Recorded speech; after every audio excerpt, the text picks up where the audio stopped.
दोस्तों, इस वीडियो में मैं आपको जावा स्क्रिप्ट के मैप फंक्शन के बारे में बताऊंगा। अभी आप स्क्रीन पे कुछ देख रहे हैं, पेंट में मैंने बना रखा है। तो अगर ये देखकर आपको समझ में आ रहा है तो आप समझ लीजिए कि आपको जावा स्क्रिप्ट का मैप फंक्शन भी समझ में आ जाएगा। ये फंक्शन आपने अगर 10+2 में पढ़ा होगा इस तरह का। ये क्या बता रहा है? ये बता रहा है कि सपोज कीजिए कि एक्स वैल्यू अगर मैं इनपुट दे रहा हूँ, तो उस एक्स में क्या कर रहा है, वन ऐड करके एक नया वैल्यू दे रहा है, x+1। और उस रूल को हम एफ बोलते हैं, फंक्शन बोलते हैं। अगर इसी तरह अगर वाई को चेक कीजिए तो वाई में क्या हो रहा है, तो एक फंक्शन जी है, मतलब एक रूल है। वो रूल बता रहा है कि अगर आप कोई भी इनपुट दोगे तो उस इनपुट को जो दोगे उसी को उसी से मल्टीप्लाई करके एक नया वैल्यू दे देगा। तो इस रूल को हम फंक्शन बोलते हैं। और वही रूल अगर आप जावास्क्रिप्ट में देखो तो एक मैप के रूप में हम यूज करते हैं, मैप फंक्शन। कोई जरूरी नहीं कि एक ही पैरामीटर आप दो, एक से ज़्यादा भी दे सकते हो सकता है कि आप इसके अलावा यहाँ पर एक वैल्यू x की जगह एक x भी दे दो। तो x दोगे तो यहाँ x के साथ कुछ मैनिपुलेशन होगा, मैं उसको हटा देता हूँ। तो अब हम वापस चलते हैं जावा स्क्रिप्ट पर, देखते हैं कि जावा स्क्रिप्ट में मैप फंक्शन यूज कैसे करते हैं। ठीक है, सबसे पहले मैं बॉयलर प्लेट कोड अपना HTML में डालता हूँ। और यहाँ पर एक स्क्रिप्ट जो मैंने मैप के नाम से बनाया है उसको इसके साथ ये कर देता हूँ। ठीक है, अब ये जो जावा स्क्रिप्ट है इसका कोडिंग मैं यहाँ लिखकर आपको समझाऊंगा मैप करता क्या है। बेसिकली मैप जो एक है वो अरे के ऊपर वर्क करता है। अगर मैं एक अरे बना लेता हूँ, नंबर्स, नंबर या किसी भी तरह का डेटा हो सकता है, लेकिन फिलहाल मैं कुछ ऐसा ही बना रहा हूँ। 13 4 5 6, चलिए ये हमारे पास डेटा है, ये मेरा अरे है।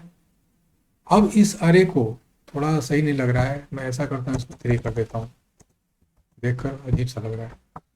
अगर इस नंबर के साथ मुझे मैपिंग करना हो, जो कि मैं अभी स्क्रीन पे आपको दिखाया, तो आप ये जो रूल देख रहे हैं ना, उसी रूल को हम मैप फंक्शन के भीतर पास करते हैं। मैप क्या करता है कि मैप कहता है कि मेरे को एक कॉलबैक फंक्शन दो।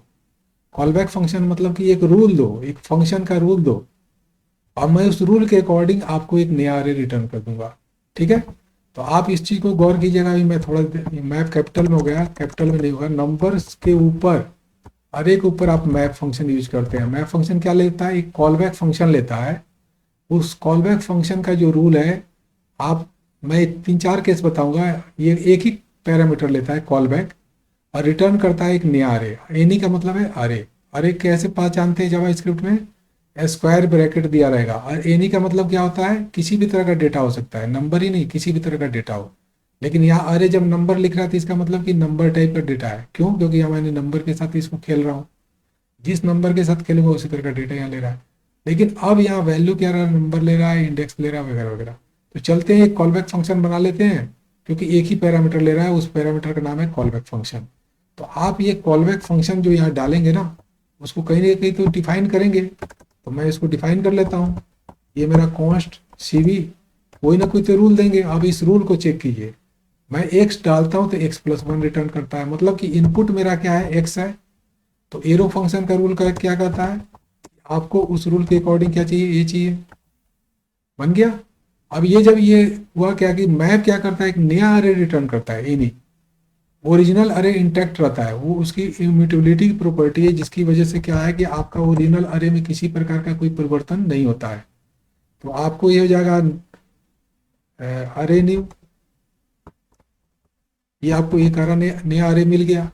अब इस अरे की वैल्यू चेक करनी है, तो आप जाकर कंसोल में देखिए, कंसोल में मैं प्रिंट करा रहा हूँ। किस रूल के अकॉर्डिंग मैपिंग हो रहा है कि एक जो भी x डालेंगे तो x में ऐड 1 कर देगा। तो मतलब पहली बार 3 डाला तो 3 में 1 ऐड किया, 4 हो जाएगा, 4 में 1 ऐड किया तो 5 हो जाएगा, 5 में 1 ऐड किया। तो अरे का जो नंबर ऑफ एलिमेंट्स है, जो अरे की लेंथ है वो सेम रहेगी, इंटैक्ट रहेगी, उसमें कोई चेंज नहीं होगा। चेंज क्या होगा कि आपका जो अरे है उस अरे में ये 1 ऐड कर देगा। तो चलते हैं वापस, चल के हम अपने ब्राउजर में चेक करते हैं। मैंने ब्राउजर अभी ओपन ही नहीं किया है, ओपन कर देता हूँ इसको। थोड़ा सा टाइम लगेगा, खुल गया। अब ये जो खुला ना, इसका F12 दबा देता हूँ तो मुझे कंसोल दिखने लगेगा। कंसोल में देखिए कि क्या आ रहा है, 6 एलिमेंट मिला, 4 5 6, कैसे हो गया, एक एक एलिमेंट बढ़ गया, 3 से 4 हो गया, 4 से 5 हो गया। अब मैं ऐसा करता हूँ, रूल चेंज कर देता हूँ। मैंने x+1 लिखा है ना, अब मैं पेंट में जो लिखा हूँ कि y+y करना है, मतलब कि ये थोड़ा है ना, मैपिंग ऐसे करता है कि जो लेता है उसी एलिमेंट से मल्टीप्लाई कर देता है। तो जो ले रहा है उसी से मल्टीप्लाई कर दो, इसको जो वैल्यू ले रहे हो ना उसी से मल्टीप्लाई कर दो, तो रूल चेंज हो गया ना। तो आप समझिए कि कॉलबैक फंक्शन लेता है और उस कॉलबैक फंक्शन को जैसे आप डिफाइन करेंगे उसके अकॉर्डिंग आउटपुट देगा। अब क्या करेगा, 9 देगा, 16 देगा, 25 देगा, क्योंकि मैंने उसी नंबर से उसी को मल्टीप्लाई कर दिया। अब चल के देखते हैं अपने इसमें, मैं थोड़ा, तो अब 9 आ गया, 16 आ गया, 25 आ गया, सब कुछ इसको मैंने कर दिया। अब वापस अपने इस पे आते हैं। अगर आप कहेंगे कि नहीं मुझे तो क्यूब करके सबका चाहिए, तो यहाँ पर एक बार और मल्टीप्लाई कर लीजिए, कोई इसमें ऐसा प्रॉब्लम है ही नहीं। तो कहने का मतलब मैप फंक्शन क्या करता है कि मैप फंक्शन क्या करता है कि मुझे एक फंक्शन नया दो, उस फंक्शन को कहते हैं कॉलबैक फंक्शन। अच्छा एक चीज़ और मैं बता दूं, मेरा एक वीडियो कॉलबैक पर ऑलरेडी बना हुआ है, और मैं रिक्वेस्ट करूंगा कि जाकर आप मेरे कॉलबैक के भी वीडियो को देख लीजिए तो अच्छा होगा। तो क्योंकि जावा स्क्रिप्ट में कॉलबैक का बहुत ज़्यादा यूज होता है, एक फंक्शन के भीतर जब हम कॉलबैक डालते हैं तो कैसे काम करता है उसको समझने के लिए आप मेरा कॉलबैक देखिए, ठीक है।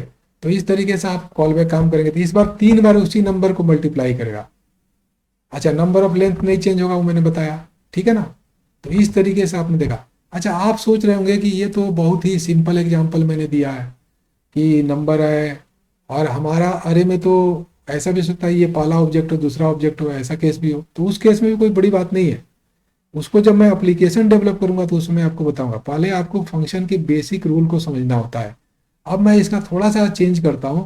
पहला चेंज ये करता हूँ कि मैप फंक्शन कहता है कि मुझे कॉलबैक तो दो, लेकिन कॉलबैक में अभी मैं क्या कर रहा हूँ आप गौर कीजिए, कॉलबैक में क्या कर रहा हूँ, नंबर इंडेक्स अरे वगैरह का तो यूज नहीं कर रहा हूँ ना। इंडेक्स अरे वगैरह यूज करना तो वो भी मैं दिखा देता हूँ आपको।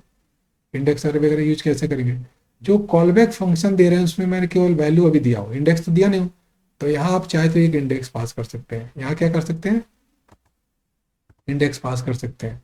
जब आप इंडेक्स पास करेंगे, यहाँ गौर कीजिएगा,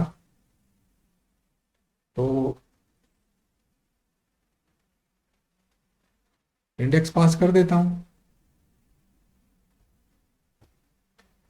तो उस इंडेक्स के साथ आपको क्या मैनिपुलेट करना है ये भी सोचना है। हो सकता है कि आप उसी इंडेक्स को शो करना चाहते हैं, कैसे, तो जो भी नंबर है उसको इस इंडेक्स के साथ मैं सिंप्लीफाई कर देता हूँ, थोड़ा समझने में इजी होगा।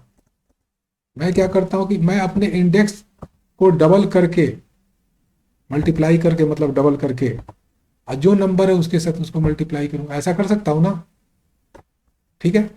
अब ये आई का वैल्यू वो कहाँ से लेगा, क्योंकि कॉलबैक बोलता है कि कॉलबैक में जब आप सेकंड वैल्यू दोगे ना तो वो इंडेक्स मान के चलेगा। तो आपका इंडेक्स अरे का क्या होता है, इसका इंडेक्स कितना हुआ, 0 हुआ, इसका 1 हुआ, इसका 2 हुआ, इसका 3 हुआ, ऐसे होता है, 4 5 हुआ। अब जो रूल मैंने लगाया है कि सबको डबल करते जाओ, तो पहला 0 है तो 0 को डबल करेंगे 0 होगा, 1 को डबल करेंगे 2 होगा, 3 को डबल करेंगे तो ऐसे, मतलब 2 को डबल करेंगे 4 होगा। आप उस रूल के अकॉर्डिंग जाके चेक कीजिए कि क्या आपको मिल रहा है, बिल्कुल मिल रहा है उसी रूल के अकॉर्डिंग। देखिए कि आपने 3 है तो ये 0 है इंडेक्स, 0 को डबल करेंगे तो 3 ही मिला। लेकिन जब इंडेक्स 1 हुआ तो 1 को डबल किया कितना हुआ, 2 हुआ, 2 में 4 जोड़ेंगे कितना हुआ, 6 हुआ, 6 मिला। तो इस तरीके से आपने देखा कि 2 पैरामीटर भी पास कर सकते हैं अपने कॉलबैक में। पहला पैरामीटर आपका जो होगा उस अरे के एलिमेंट्स होगा, दूसरा पैरामीटर जो होगा उस अरे का इंडेक्स वैल्यू होगा। और अगर आप चाहते हैं कि नहीं मैं इस अरे को भी पास कर दूं, मतलब जो नंबर्स है उसको भी पास कर दूं, मतलब ये कोई अरे दे दूं, तो उस अरे को जब आप देंगे ना तो उस अरे पे रूल अप्लाई करेंगे कि मान लेते हैं आपसे कोई पूछे कि ये फंक्शन तभी काम करे, ये कॉलबैक फंक्शन, जब इसका अरे का लेंथ जो है कितना हो, 6 हो। तो मैं एक तीसरा कंडीशन इसमें डाल देता हूँ। ये अभी तक तो सिंपल केस ले रहा था, अब मैं थोड़ा सा इसको थोड़ा सा ये ऐसे कर देता हूँ कि ये क्या करे कि पहले कंडीशन चेक करे, क्या चेक करे कि अगर अरे की लेंथ कितना हो, 6 हो, तभी जाकर ये क्या करे कि ये चले, और नहीं तो फिर किसी और रूल को फॉलो करे। अगर लेंथ ये है तो ये रूल करे, और नहीं तो फिर क्या करे कि यहाँ रिटर्न देना पड़ेगा जब, और नहीं तो फिर ये रूल चले। अब इस बार हमने रूल चेंज कर दिया, हमने कहा कि नहीं मुझे एक्स में केवल 2 ऐड करके दो, ठीक है जी। अगर मैंने ऐसा कर दिया तो अब देखिए क्या हुआ कि ये जब यहाँ पर ये जाएगा ना कॉल बैक फंक्शन, तो ये अरे किसको लेगा, ये नंबर्स वाले को अरे को लेगा। अब आप चेक कीजिए इसकी वैल्यू 6 है तो उसके अकॉर्डिंग सारा रूल चलेगा, तो ये रूल चला वही। अगर मैं इसका रूल थोड़ा चेंज कर दूँ, 5 कर दूँ, अब चेक कीजिए कि क्या होगा, ये अप्लाई होगा। ये यहाँ पर गया तो ये फेल हो गया, क्योंकि ये है टोटल 6 और आप ले रहे हैं 5, तो किस रूल के अकॉर्डिंग करेगा, x+2, मतलब जो आप वैल्यू पास कर रहे हैं उसमें 2 ऐड कर करके देगा, तो ये 5 हो जाएगा, ये 6 हो जाएगा, वगैरह वगैरह। आप देखिए 5 6 7 8 9 3 आया, क्यों, क्योंकि सभी में 2 ऐड कर दिया। तो आपने समझ लिया होगा कि मैप फंक्शन कैसे वर्क करता है। मैप फंक्शन आपको एक सिंगल पैरामीटर देंगे तो वो अरे का एलिमेंट होता है, मतलब अरे का वैल्यू होता है। 2 पैरामीटर देंगे तो अरे का वैल्यू और अरे का इंडेक्स हो जाएगा। अगर 3 पैरामीटर दे रहे हैं तो वो अरे भी हो जाएगा जिस अरे को ऊपर आप अपना मैप फंक्शन यूज कर रहे हैं। ये सारा चीज था। मैं समझता हूँ कि आपको बेसिक अंडरस्टैंडिंग हुई होगी कि मैप फंक्शन वर्क कैसे करता है। और अगर इसके बेसिस पे अगर आपको कई तरह के एप्लीकेशंस करने हो रियल लाइफ में, तो जब मैं रिएक्ट का प्रोजेक्ट बनाऊंगा तो मैं उसमें आपको आगे दिखाऊंगा। ठीक है, मैं समझता हूँ आपको समझ में आया होगा। वीडियो देखने के लिए बहुत बहुत धन्यवाद।